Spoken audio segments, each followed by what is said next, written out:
The bitter wind howled through the cracks of Margaret Ziegler's weathered cabin, carrying with it the icy promise of the harshest winter Cheyenne, Wyoming had seen in decades. Her trembling fingers clutched the frayed shawl around her shoulders as she stared at the empty pantry, the reality of her situation as cold as the December night that enveloped her home. Margaret had never imagined herself in such dire circumstances. At 32, she had already experienced a lifetime of joy and sorrow. 2 years ago, her husband William had set out for a routine cattle drive, only to be caught in a flash flood that swept away half the men and livestock. Since then, she had managed to hold onto their small homestead, but the brutal winter of 1878 had proven merciless. The last of the firewood had been consumed hours ago, leaving only dying embers that cast feeble shadows across the floor. Her stomach twisted with hunger pains that had become her constant companion over the past week.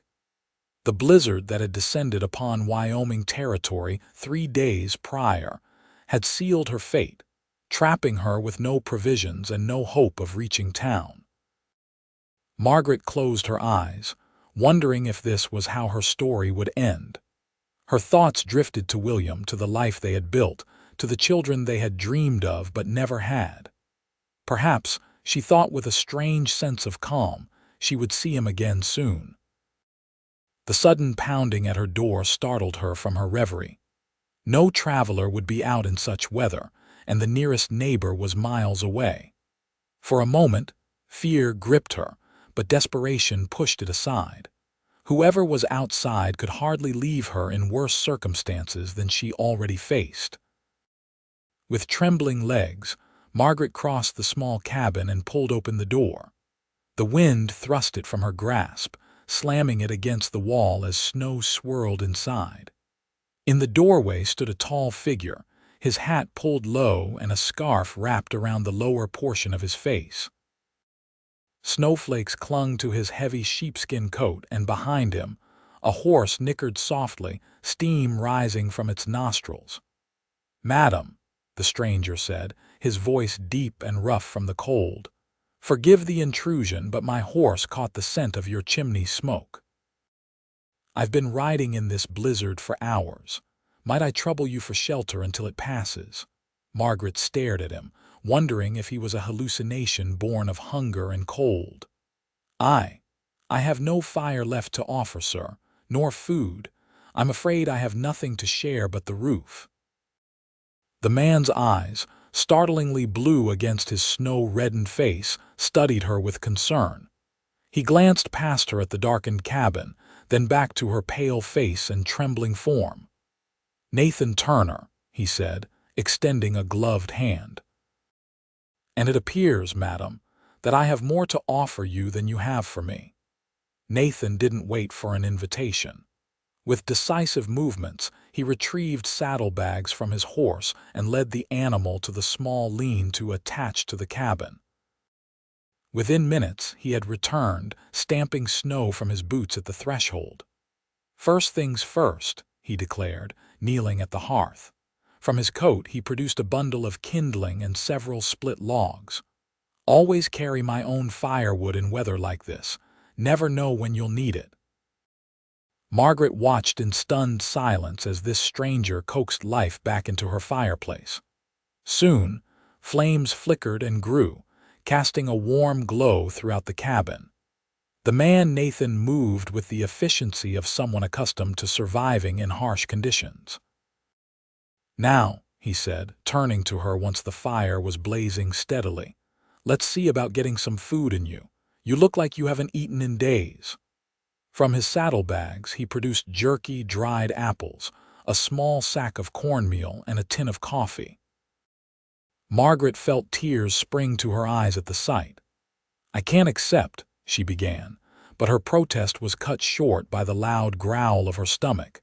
Nathan's weathered face creased with a gentle smile as he unwrapped his scarf.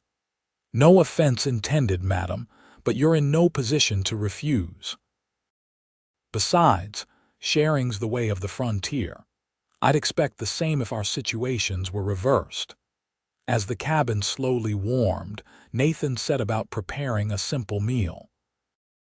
He melted snow for water, brewed coffee, and mixed cornmeal with dried apples to make johnnycakes that sizzled in the small iron skillet he carried in his pack.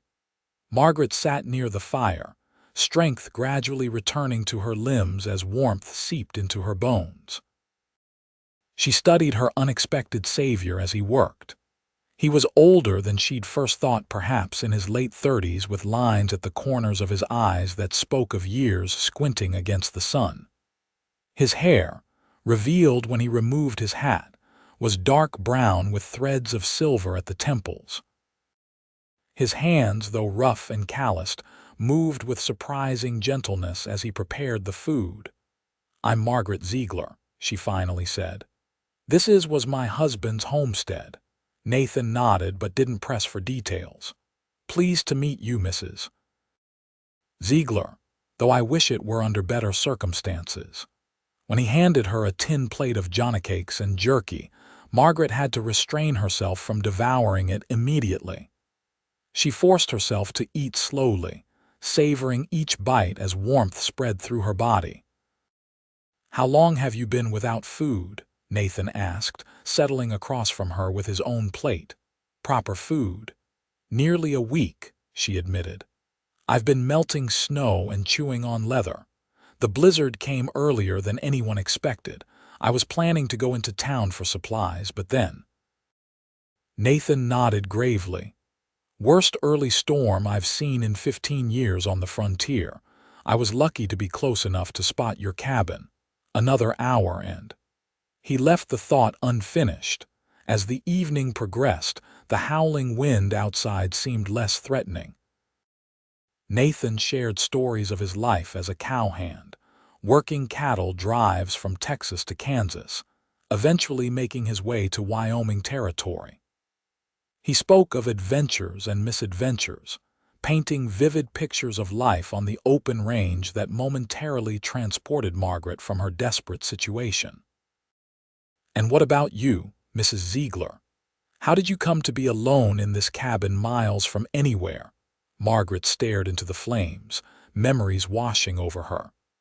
"My husband William and I came west 5 years ago. He had dreams of raising cattle on our own land. We were doing well enough until 2 years ago." Her voice faltered. "There was a flash flood during a spring cattle drive. William and 4 other men were lost." Nathan's expression softened with genuine sympathy. "I'm sorry for your loss. I've seen how quickly the elements can turn deadly out here. I've managed to hold onto the place since then," Margaret continued. "But this winter, everything went wrong at once. The cow died, the chickens were taken by a fox, and then the blizzard came before I could reach town for provisions." She looked up at him, her eyes reflecting the firelight. "If you hadn't come along when you did, I doubt I would have seen morning." "Then it's fortunate for both of us that my horse has a good nose," Nathan replied with a gentle smile. "Get some rest, Mrs. Ziegler. Things will look brighter in the morning." Margaret slept soundly for the first time in days, wrapped in blankets near the fire that Nathan dutifully maintained throughout the night. When she woke, sunlight was streaming through the cabin's single window. The blizzard had passed, leaving a world transformed into a blinding white expanse. Nathan was already awake, brewing fresh coffee. "Morning," he greeted her. "Storm's broken. Might be our chance to get you somewhere safer before the next one hits." Over a breakfast of the remaining johnnycakes, they discussed options. The nearest town, Cheyenne, was 15 miles away, too far to walk in the deep snow, but possibly manageable on horseback. "My horse can carry both of us," Nathan said, "though it'll be slow going. There's a ranch about 7 miles east that belongs to the Hendersons. They're good people. They could take you in until conditions improve." Margaret stared out the window at her homestead, buried under snow. The thought of leaving, even temporarily, filled her with uncertainty. This small cabin, despite its current desolation, was all she had left of the life she'd built with William. "I don't know," she said softly. "This place, it's all I have." Nathan studied her face. "I understand holding on to what connects you to him. But staying here alone with no provisions isn't honoring his memory, it's risking your life." His words, though direct, held no judgment. Margaret knew he was right. William would never have wanted her to perish out of loyalty to a piece of land. "Very well," she finally agreed. To the Hendersons, then. Preparing for the journey took less time than Margaret expected. She had few possessions worth taking: a locket containing a small portrait of William, a family Bible, and a set of letters tied with faded ribbon. Everything else could be left behind. Nathan efficiently readied his horse, a sturdy buckskin gelding with intelligent eyes. "This is Buck," he introduced as he adjusted the saddle. "Best partner a man could ask for on the frontier." The journey through the snow-covered landscape was arduous. Nathan walked beside the horse for long stretches, insisting that Margaret ride to conserve her strength. The world around them was eerily silent, the snow dampening all sound except for the crunch of their passage. "You never mentioned what brought you out in such weather," Margaret said as they paused to rest in the shelter of a small stand of pines. Nathan handed her a water canteen before answering. "I was headed back to the Bar T Ranch where I've been working these past 2 years. Was in Laramie visiting an old friend when word came of the approaching storm. Should have stayed put, but I'd promised the ranch owner I'd be back to help with the winter preparations."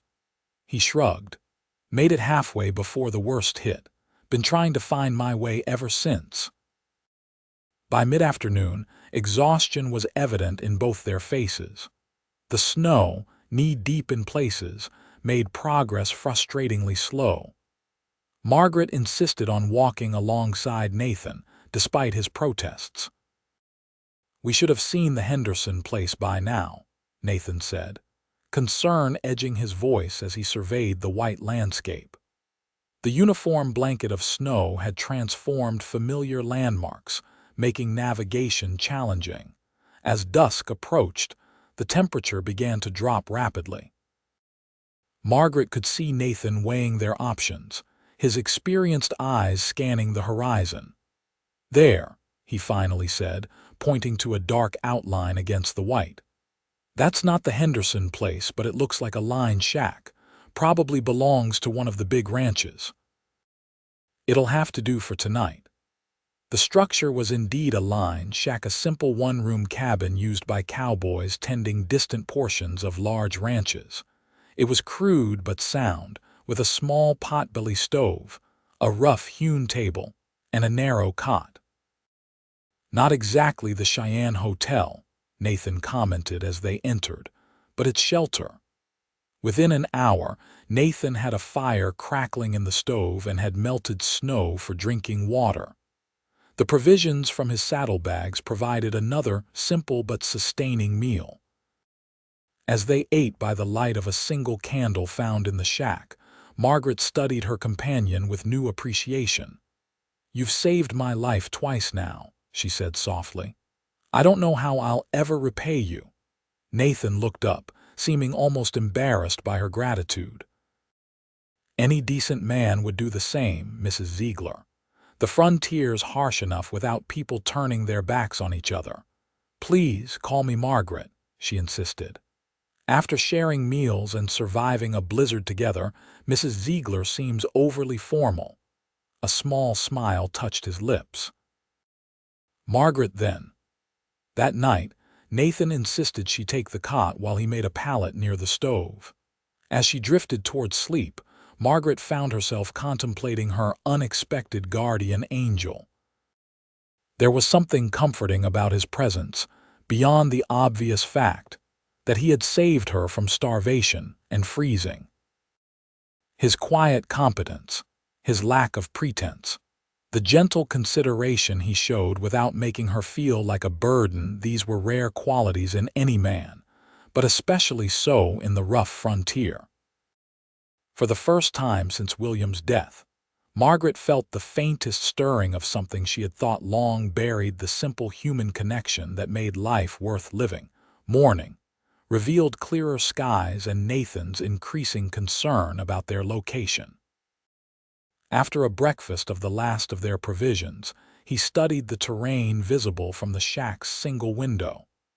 "I'm afraid we've gotten turned around in the storm," he admitted. "This isn't the direction of the Henderson Ranch.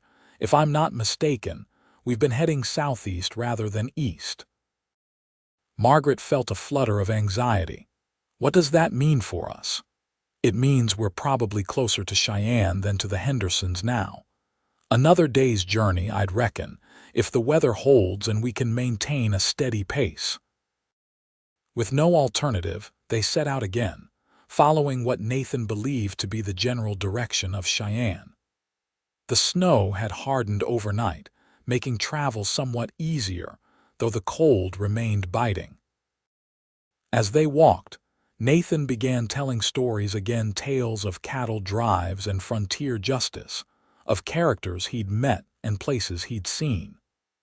Margaret found herself laughing at his descriptions of cowboy antics and marveling at his adventures.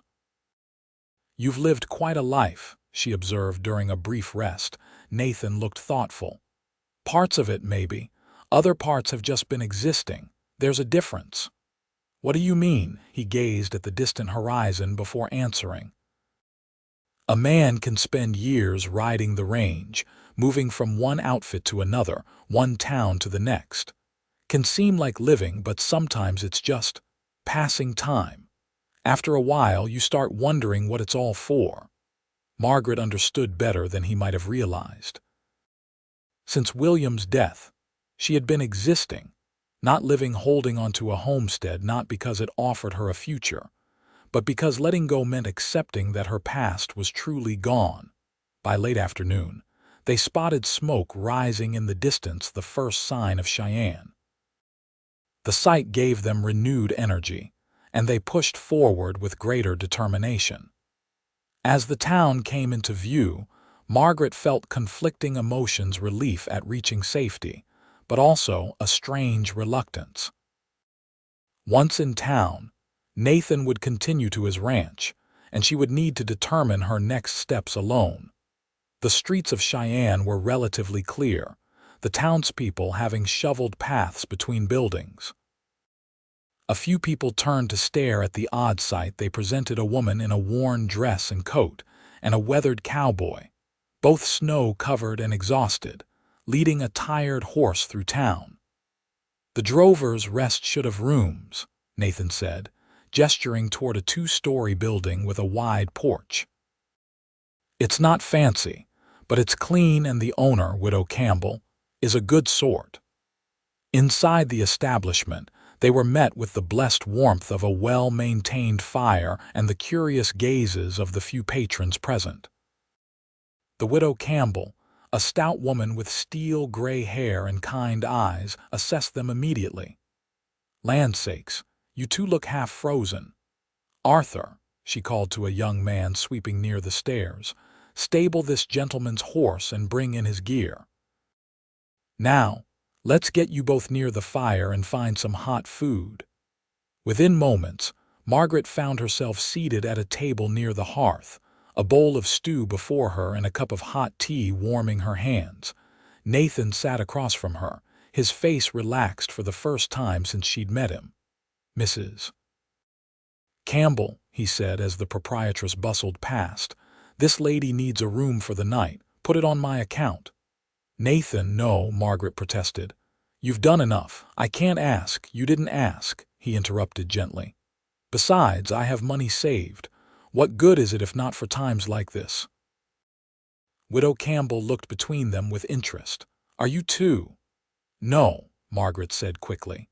"Mr. Turner rescued me from my homestead during the blizzard. I was in dire straits when he found me." "He has a habit of turning up when needed," Mrs. Campbell remarked with a knowing smile. "Pulled my grandson from the creek last spring when the ice broke. Wouldn't even accept thanks for it." Nathan shifted uncomfortably under the praise. Anyone would have done the same. But they didn't.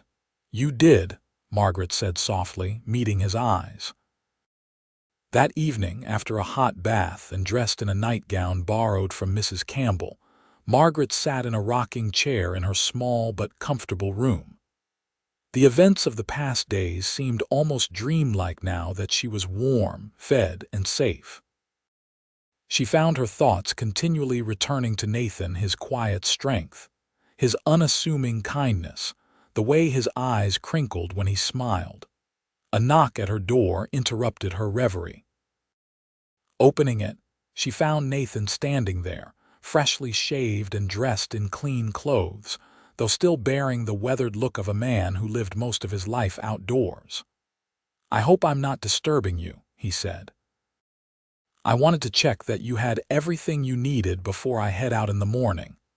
Margaret felt a surprising pang at his words. "You're leaving so soon.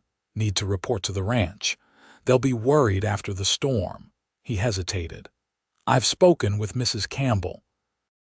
She says you're welcome to stay on here until you decide what you want to do. I've paid for 2 weeks in advance." Margaret's pride warred with her practical sense. "That's far too generous, Nathan. I can't accept such charity." "It's not charity," he insisted. "Consider it an investment in a fellow frontier survivor." Despite herself, Margaret smiled at his phrasing. "At least let me find a way to repay you eventually, if you insist." He seemed about to leave, then paused. "What will you do? Will you return to your homestead?" The question had been weighing on her mind since they arrived in town. "I don't know," she admitted. "There's nothing for me there except memories, but I'm not sure what else I'm suited for." Mrs. Campbell mentioned she could use help with the bookkeeping and managing the place, Nathan suggested. "Said her eyes aren't what they used to be. It might be a way to get established in town." Margaret considered this. She had always been good with numbers and had managed the accounts for their homestead. "That's actually a possibility worth exploring." Nathan nodded, seemingly pleased. An awkward silence fell between them. "Well," he finally said, "I should let you rest. It's been quite an ordeal." "Nathan," Margaret said impulsively as he turned to go, "thank you, not just for saving my life, but for reminding me that I still have one worth living."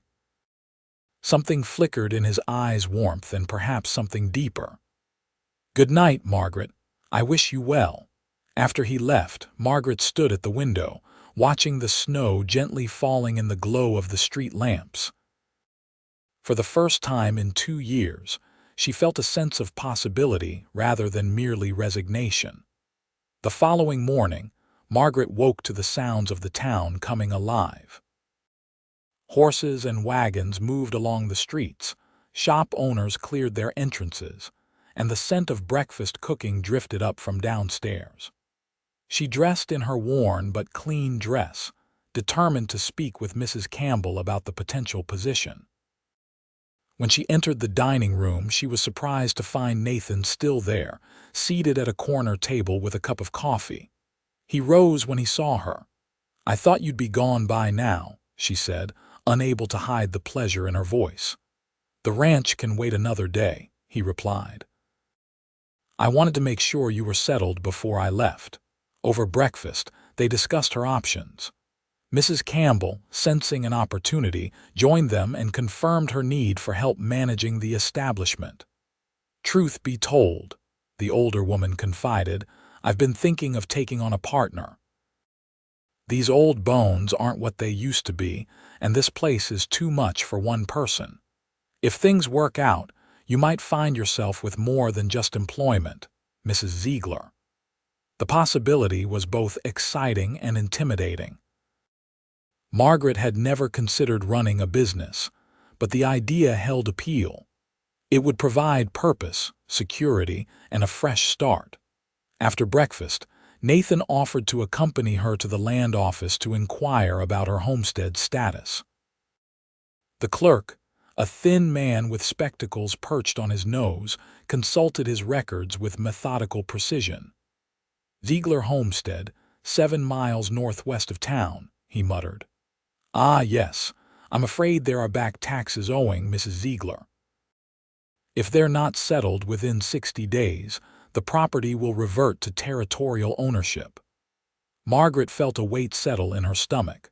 The taxes weren't substantial, but in her current financial situation, they might as well have been a fortune. How much? Nathan asked quietly. The clerk named a sum that made Margaret's hope falter. It was more than she could possibly raise while establishing herself in town. Outside the land office, Nathan noticed her crestfallen expression. It's just land, Margaret. You survived losing it once already. It's not the land itself, she tried to explain. It's what it represents.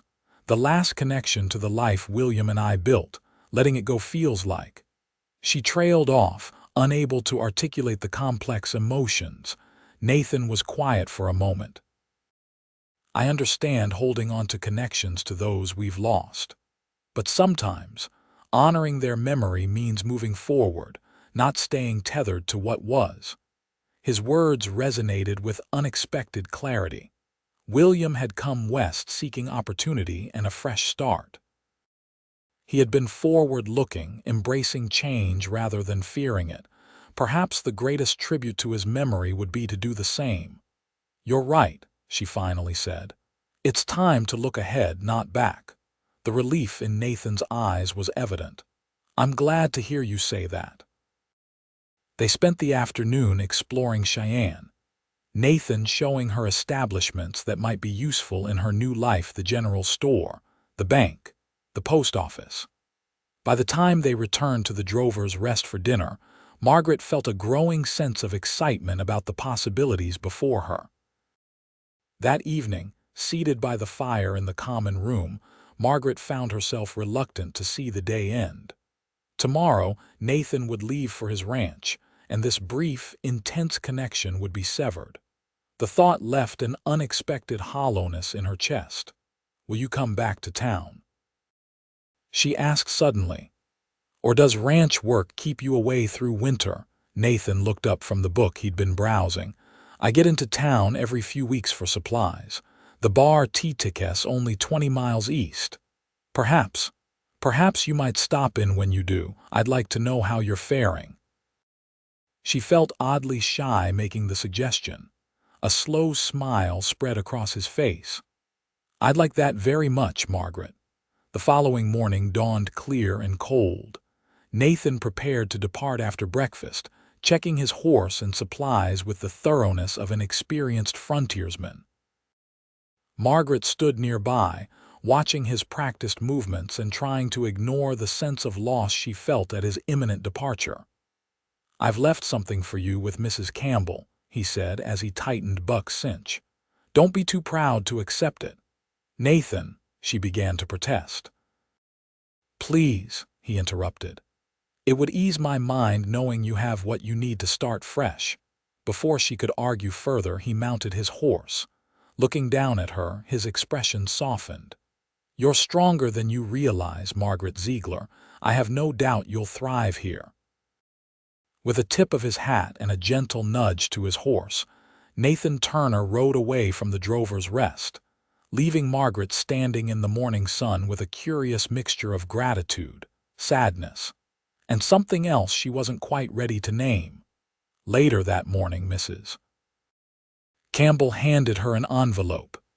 That cowboy of yours left this for you, she said with a knowing smile. He's not my cowboy, Margaret corrected automatically, though the words felt hollow even to her own ears. Inside the envelope was enough money to cover the homestead taxes with a considerable sum remaining. A brief note accompanied it. An investment in your future. This isn't charity, it's belief in what you can build. Repay me by thriving. N.T. Margaret's fingers traced the bold, simple handwriting. The gift was substantial yet given without fanfare or expectation. Like everything else about Nathan Turner, it was straightforward, genuine, and exactly what she needed. The weeks that followed were filled with activity as Margaret settled into her new role at the Drover's Rest. Mrs. Campbell Martha, as she insisted Margaret call her, proved to be not only a kind employer but a patient teacher. She showed Margaret the intricacies of running the establishment, from managing the ledgers to dealing with difficult guests. "You have a knack for this business," Martha observed one evening as they balanced the day's accounts. "Better than I had at your age." Margaret found the work satisfying in ways she hadn't anticipated. Each day presented new challenges, and the constant interaction with travelers and townspeople kept her mind engaged. She began to recognize regular patrons and anticipate their needs, earning their loyalty and respect. As January gave way to February, the harsh Wyoming winter maintained its grip on the territory. Heavy snows alternated with bitter cold, making travel difficult and sometimes dangerous. Margaret found herself watching the road each day, hoping for a glimpse of a familiar buckskin horse and its rider. It was nearly 3 weeks after his departure when Nathan finally returned to Cheyenne. Margaret was checking in a new guest when movement near the doorway caught her attention. Looking up, she saw him standing there, snow dusting his shoulders and hat. His face reddened from the cold. Her heart leapt at the sight, a reaction so visceral it momentarily startled her. "Nathan," she said, her voice betraying more emotion than she'd intended. "Mrs. Ziegler," he replied formally, though his eyes held warmth that belied his tone. "I see you found your place." After finishing with the guest, Margaret approached him, suddenly conscious of her appearance in a way she hadn't been in years. She'd used some of Nathan's money to purchase 2 new dresses and had taken to arranging her hair more carefully each morning. "It's good to see you," she said simply. "Are you staying the night?" "If there's a room available," he answered with a smile. "The bar tea sent me for supplies, but the weather's turning again. Thought it best to wait it out." That evening, over dinner in the Drover's Rest dining room, Nathan shared news of the ranch and his work there. Margaret, in turn, told him of her progress at the establishment and her growing friendship with Martha Campbell. "I've been thinking about your homestead," Nathan said as they lingered over coffee. "I rode past it on my way here. It's still standing firm despite the snow." Margaret felt a pang of nostalgia, but not the wrenching grief she might have expected. "I've decided to sell it come spring," she confided. "Martha has offered me partnership in this place. She has no children, and her health isn't what it was. She wants someone to carry it on." Nathan's expression brightened. "That's wonderful news, Margaret. You seem happy here." "I am," she realized as she spoke the words. "For the first time since William died, I feel like I'm living rather than just surviving."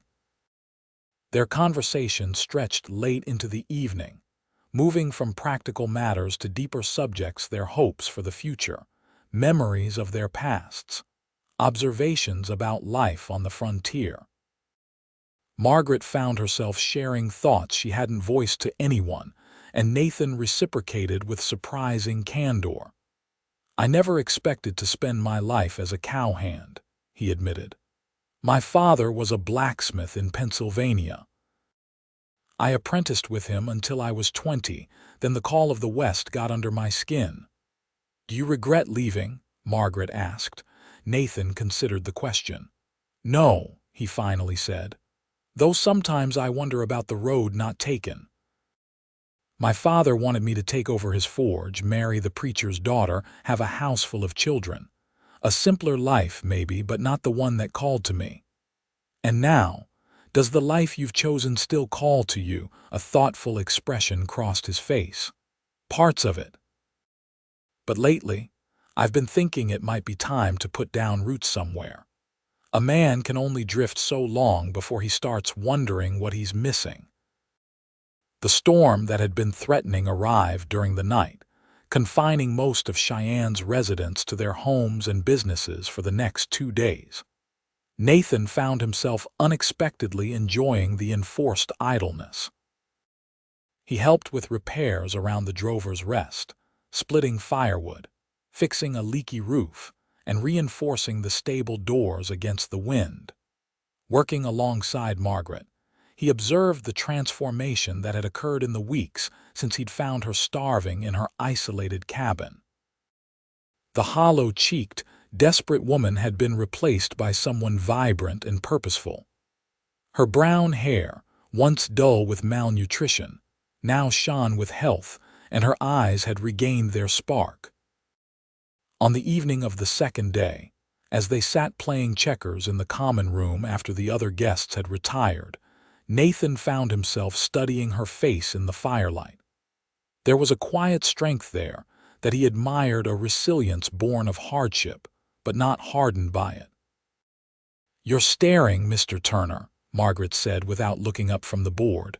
Caught, Nathan felt a rare flush of embarrassment. "Just thinking." About how remarkable you are," he said honestly. "Most people would have been broken by what you've endured. Instead, you've remade yourself." Margaret looked up then, her eyes meeting his with unexpected intensity. "I had help," she said softly. "A stranger who appeared in a blizzard and reminded me that kindness still exists in this world." The air between them seemed to change, charged with unspoken feelings that had been building since their first meeting. Nathan found himself wanting to reach across the table, to take her hand, to tell her that finding her had altered something in him as well. Before he could act on the impulse, the front door burst open, bringing with it a swirl of snow and a half-frozen traveler seeking shelter from the storm. The moment broken, they both rose to help the newcomer. The following morning, the storm had passed, leaving Cheyenne buried under fresh snow but with clear skies overhead. Nathan knew he needed to return to the bar tea with the supplies, yet he found himself inventing reasons to delay. The pass might still be difficult, he reasoned as he helped Margaret serve breakfast to the guests. Better to wait until midday when the sons had time to work on it. Margaret gave him a knowing look but didn't press the issue. Of course, safety first. By noon, however, there was no further justification for delay. Nathan loaded his purchases onto Buck and prepared to depart. Margaret stood on the porch of the drover's rest, watching his preparations with a composed expression that didn't quite reach her eyes. "Will you come back?" she asked as he mounted, echoing her question from weeks earlier. Nathan looked down at her, suddenly certain of something he'd been considering since their evening conversations. "Yes," he said firmly. "In 2 weeks when we drive some cattle to the stockyards. I'll be in town for a few days then." Relief flickered across her face. "I'll look forward to it." As he rode away, Nathan found himself already anticipating his return. For the first time in years, he had someone pulling him back to a place, rather than simply pushing him toward the next horizon. The 2 weeks seemed interminable to Margaret, though the busy atmosphere of the drover's rest provided ample distraction. February brought increased traffic as ranchers and traders began moving about more freely between winter storms. The establishment was often full, keeping her and Martha working from dawn until well after dusk. "That cowboy of yours made quite an impression," Martha commented one morning as they prepared breakfast. "You watch the door every time it opens." Margaret started to deny it but found she couldn't. "Is it that obvious?" "Only to someone who's lived long enough to recognize the signs," the older woman said with a gentle smile. "He's a good man, Nathan Turner, one of the few who backs his words with actions."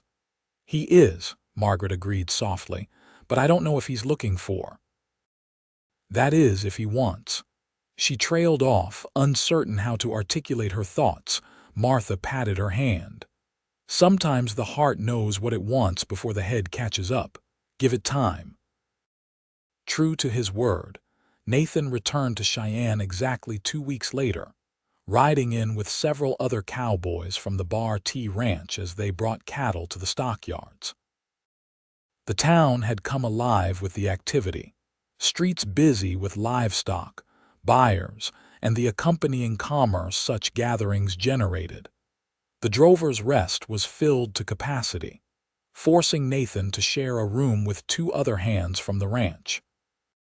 Despite this, he sought out Margaret whenever possible, finding moments between her duties to share conversation or simply enjoy her company. On his second evening in town, he asked her to accompany him to dinner at the new restaurant that had opened on the main street. "A proper meal," he said, "without you having to serve it for once." Margaret accepted, her heart quickening at the formal invitation. It felt different from their previous interactions, deliberate, with implications neither of them had voiced but both understood. The restaurant was modest by Eastern standards, but represented the growing sophistication of Cheyenne. White tablecloths, oil lamps, and a menu that offered more than the standard frontier fare created an atmosphere of unexpected refinement. Nathan, dressed in his best shirt and newly brushed coat, appeared both handsome and slightly uncomfortable in the setting. "I should warn you," he said as they were seated, "my manners might be a bit rough around the edges. Been a while since I ate anywhere fancier than a ranch cookhouse or trail camp." Margaret smiled, touched by his concern. "I've spent the last 2 years eating alone in a cabin, Nathan. I'm hardly in a position to judge." As they enjoyed the meal, roast beef with potatoes and early spring vegetables, followed by apple pie, their conversation flowed easily. Nathan spoke of his plans for the coming spring and summer, including his hope to purchase land of his own someday. "I've been saving," he explained. "Not much, but enough to start something small. Maybe a horse breeding operation. I've always had a way with them." "Where would you settle?" Margaret asked, trying to keep her tone casual despite the way her heart had begun to race. Nathan's eyes met hers. "I've been thinking about that a lot lately. Somewhere not too far from Cheyenne might be nice." The implication hung between them, neither quite ready to address it directly but both acutely aware of its presence. After dinner, they walked through town, the clear night sky ablaze with stars. The air was cold but not bitterly so, a hint of the coming spring softening winter's edge. "I paid the taxes on your homestead," Nathan said abruptly as they passed the land office. "Wanted to make sure you had time to decide what to do with it without pressure." Margaret stopped walking, stunned by his revelation. "Nathan, I don't know what to say." "You don't need to say anything. It was your land, your home.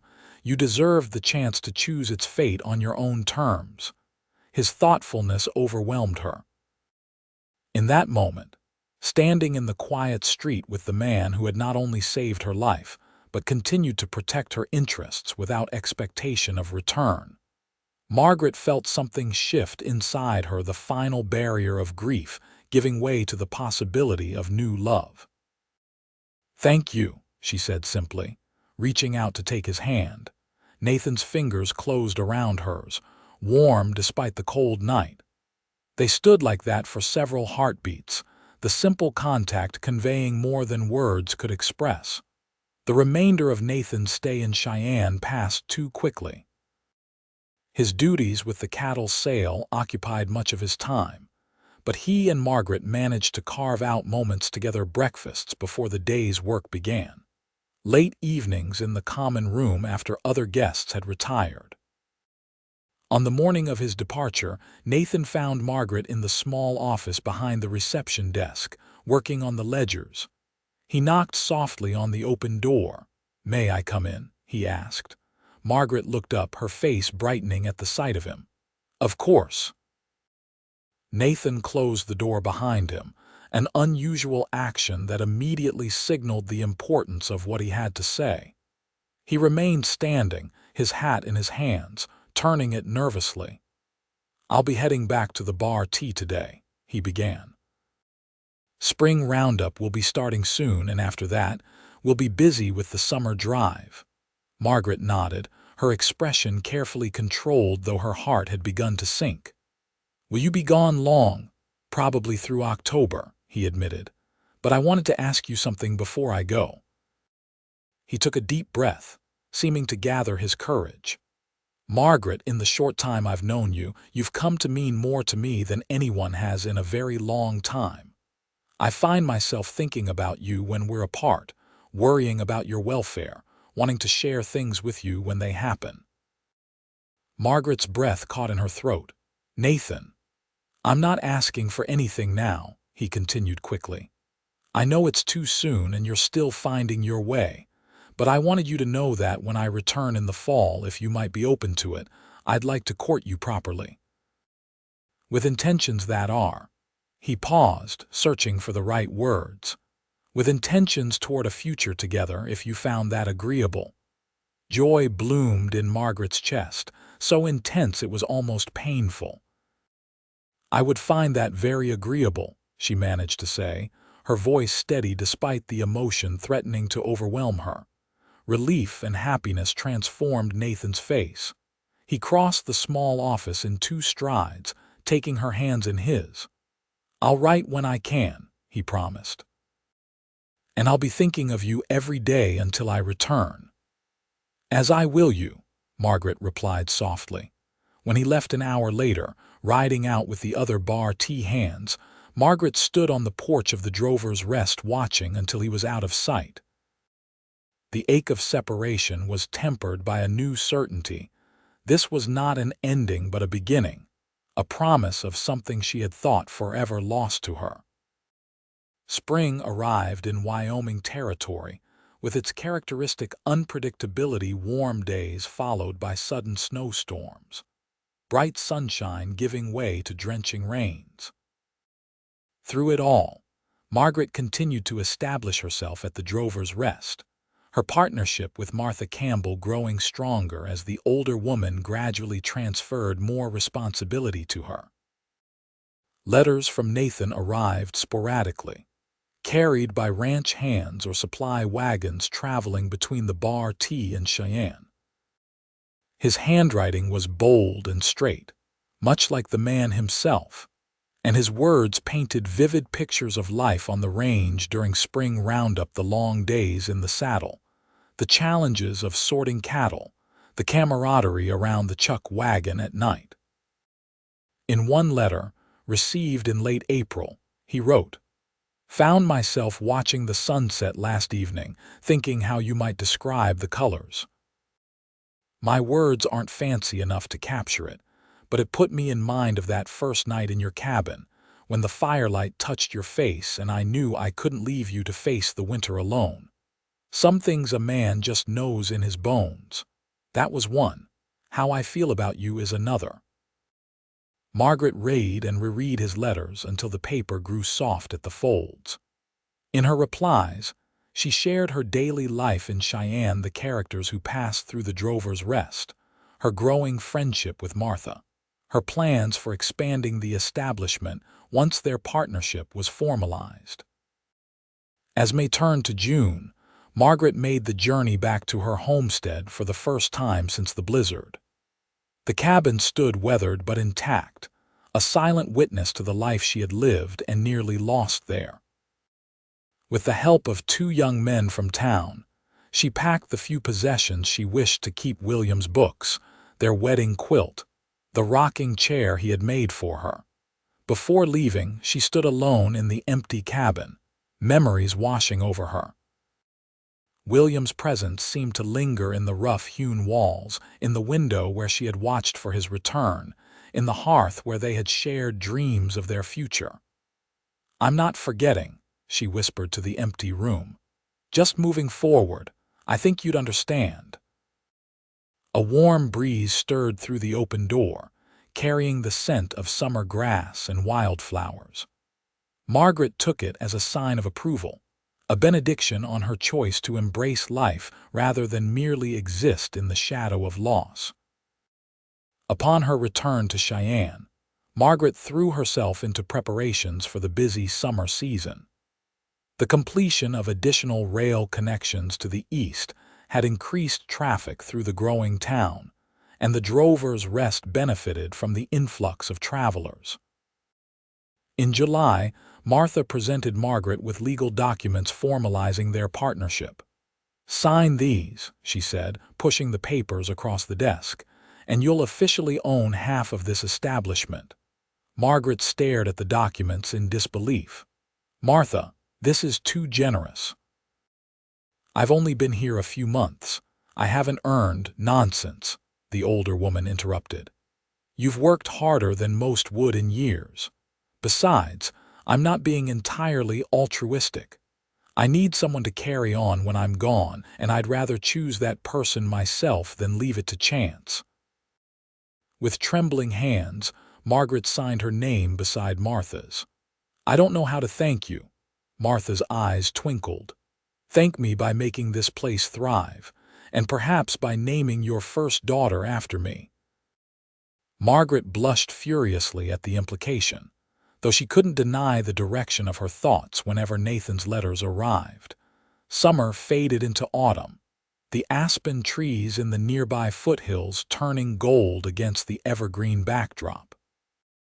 Nathan's letters spoke of the cattle drive nearing its end, of his anticipated return to the Bar T, and finally, of his plans to visit Cheyenne once the fall work was completed. "Expect me the first week of November," he wrote in early October. "The aspens will have lost their leaves by then, but I'm hoping to find other beauty waiting in Cheyenne." As the date of his expected arrival approached, Margaret found herself growing both excited and nervous. 7 months had passed since their last meeting. People could change in that time, feelings could cool, expectations could shift. When Nathan rode into town on a crisp November afternoon, however, all Margaret's doubts vanished at the sight of him. He sat straight in the saddle, his familiar figure instantly recognizable even from a distance. She stood on the porch of the Drovers' Rest, heart racing as he approached. He dismounted in one fluid motion, securing Buck's reins to the hitching post before turning to face her. For a moment, they simply looked at each other, 7 months of separation and longing suspended between them. "Margaret," he said, his voice carrying the same warmth she remembered. "Welcome back," she replied, suddenly shy despite all they had shared. That evening, after Nathan had settled into his room and refreshed himself from the journey, they sat together in the small private parlor Martha had insisted they use. "No sense conducting your courtship in full view of every drummer and cattle buyer in the territory," she had declared with a wink. "You look well," Nathan said, his eyes taking in the changes in Margaret. Her figure had filled out from the near-starvation state in which he'd first found her, and her face had lost the haunted look of grief. She wore a new dress of deep blue that brought out the warmth in her brown eyes. "As do you," Margaret replied. The months on the range had darkened his skin and perhaps added new lines around his eyes, but otherwise, he was exactly as she remembered, solid, steady, his presence filling the room in a way that both comforted and exhilarated her. They talked late into the evening, bridging the gap created by their separation, discovering with relief that their connection remained undiminished. If anything, the months apart had strengthened it, allowing each to consider carefully what they sought in a partner and a future. "I've given notice at the Bar T," Nathan revealed as the evening grew late.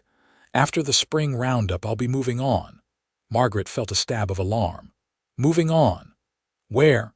"That depends," he said, his eyes holding hers. "I've been looking at land about 10 miles east of town. There's a small spread for sale, good water, decent pasture. Nothing fancy, but enough to start a horse breeding operation." Hope replaced concern in Margaret's heart. "You're staying in the area then?" "That's my plan." Nathan leaned forward, his expression earnest. "Margaret, when I asked to court you last spring, I meant it. These months away have only confirmed what I already knew, that you're the woman I want to build a life with if you'll have me." Margaret's breath caught in her throat. "Are you? Is this a proposal, Nathan Turner?" A slow smile spread across his face. "Not quite yet. I aim to do that properly when the time is right.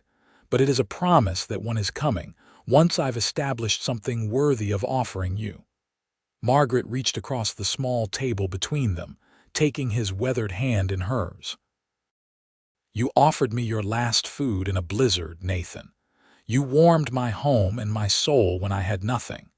Whatever you build will be more than worthy." The months that followed established a pattern that felt both new and comfortingly familiar. Nathan divided his time between his duties at the bar tea and his courtship of Margaret, riding into town whenever he could manage a few days away from the ranch. Their relationship deepened through shared experiences, attending church services together, joining community gatherings, and working side by side when Nathan helped with repairs at the Drover's Rest. They discovered mutual interests and complementary differences, learning to appreciate both. In February, on the anniversary of the day Nathan had found Margaret in her snow-bound cabin, he invited her to dinner at the same restaurant where they had shared their first formal meal together. The establishment had grown more sophisticated in the intervening year, reflecting Cheyenne's rapid development from frontier outpost to emerging city. Crystal glasses caught the lamplight, and white linen tablecloths gleamed against the dark wood of the tables. Nathan, dressed in a new suit purchased for the occasion, appeared both handsome and slightly uncomfortable in the formal attire. Margaret, wearing a gown of deep green that Martha had helped her select, felt a flutter of anticipation as they were seated at a corner table.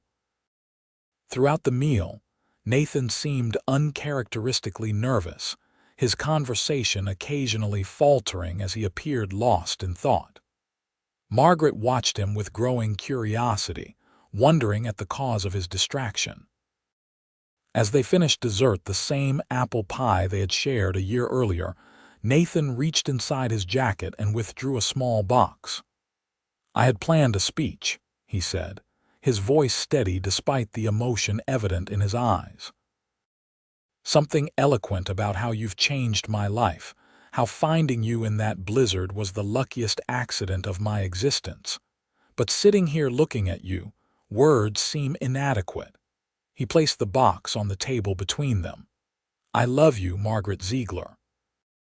I want to spend my life with you to build something lasting together. Will you marry me?" Margaret looked from the box to Nathan's face, her vision blurring with tears of joy. "Yes," she whispered, then more firmly, "Yes, I will marry you." Nathan's face transformed with happiness.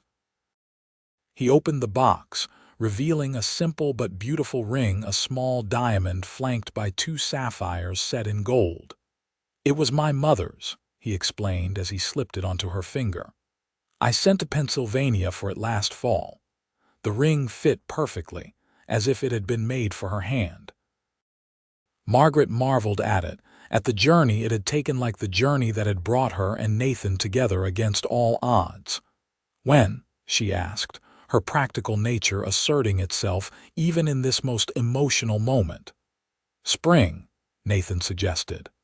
"After the muddy season, before the summer heat. I've put a down payment on that land I mentioned. The cabin's rough, but we can improve it together. Unless," he added with sudden uncertainty, "you'd prefer to stay in town. I know the Drover's Rest is important to you." Margaret considered the question. "Martha and I have discussed this. She's hiring a young couple to help with the day-to-day operations. I can still maintain my partnership and ride in a few days each week to manage the accounts." Relief crossed Nathan's face. "You've thought of everything." "Not everything," Margaret said with a smile. "But enough to know that wherever you are is where I want to be." News of their engagement spread quickly through Cheyenne. Martha Campbell was delighted, appointing herself unofficial wedding planner with an enthusiasm that both amused and occasionally overwhelmed the couple. Other townsfolk, many of whom had followed the story of Nathan's rescue of the starving widow with interest, offered congratulations and good wishes. The months leading to their wedding were filled with preparations. Nathan divided his time between his remaining duties at the Bar T Ranch and working on the small homestead he had purchased. The cabin required significant repairs, which he undertook with the help of friends from both the ranch and town. Margaret, meanwhile, continued her work at the Drover's Rest while assembling the basics needed for their new home. She sewed curtains from fabric ordered from Denver, pieced together quilts for their bed, and collected essential household items. On weekends, weather permitting, Nathan would bring her to see the progress on their future home. The transformation was remarkable: the leaking roof repaired, the sagging porch reinforced, the interior walls freshly whitewashed. Nathan had even started a small vegetable garden and built a proper chicken coop. "It's not much compared to what some have," he said as they stood looking at the cabin one April afternoon, "but it's ours, or will be." Margaret squeezed his hand. "It's perfect. It has everything we need." They were married on the first Saturday in May, 1880, in Cheyenne's small church.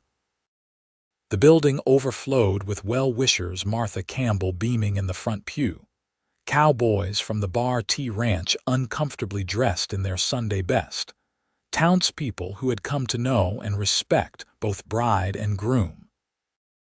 Margaret wore a gown of ivory silk ordered from Denver, with lace at the collar and cuffs that Martha had insisted upon.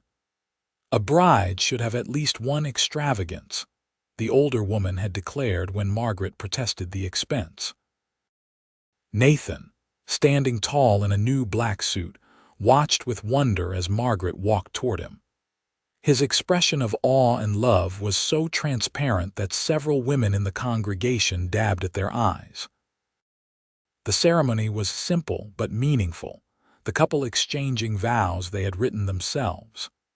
Nathan promised to cherish and protect Margaret all the days of his life, to build a home filled with love and respect.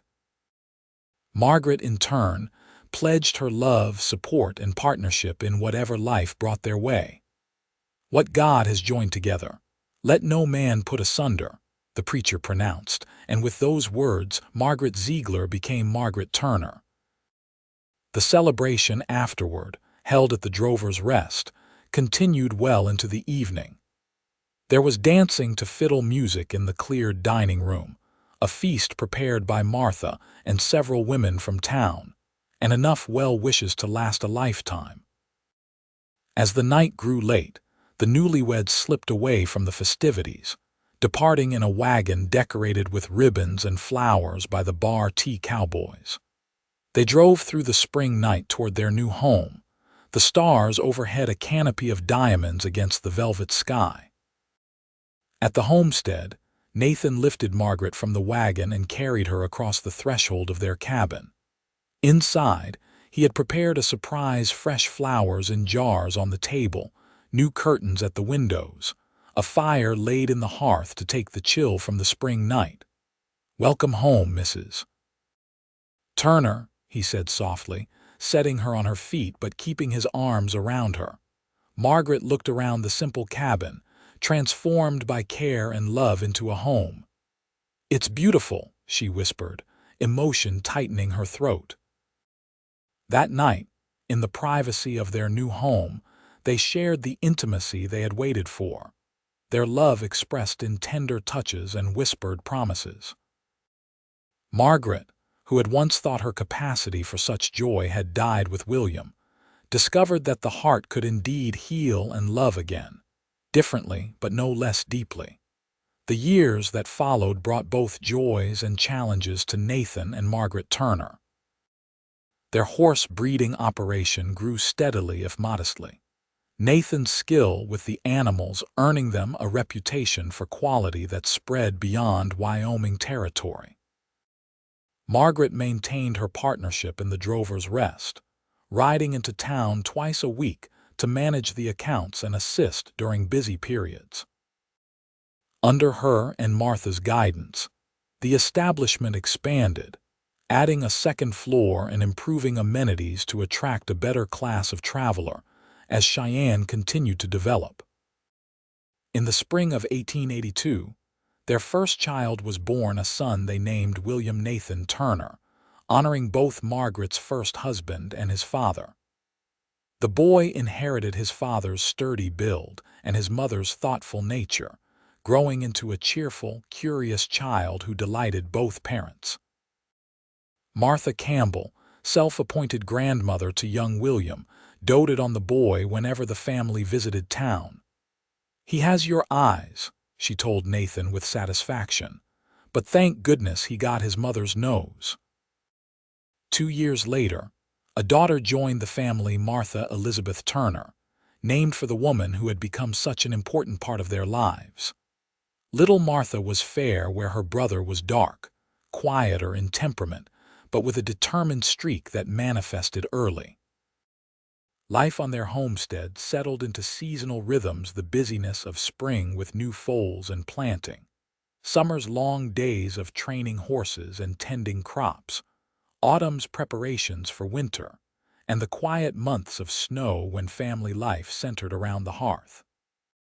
Through it all, the bond between Nathan and Margaret deepened in the way of true partnerships strengthened by shared work, mutual respect, and a love that had grown from compassion into something enduring and profound. On winter evenings, when the children were asleep, and the cabin was quiet save for the crackling of the fire, they often spoke of the blizzard that had brought them together, of how close Margaret had come to perishing alone in her isolated cabin, of the twist of fate that had led Nathan to her door.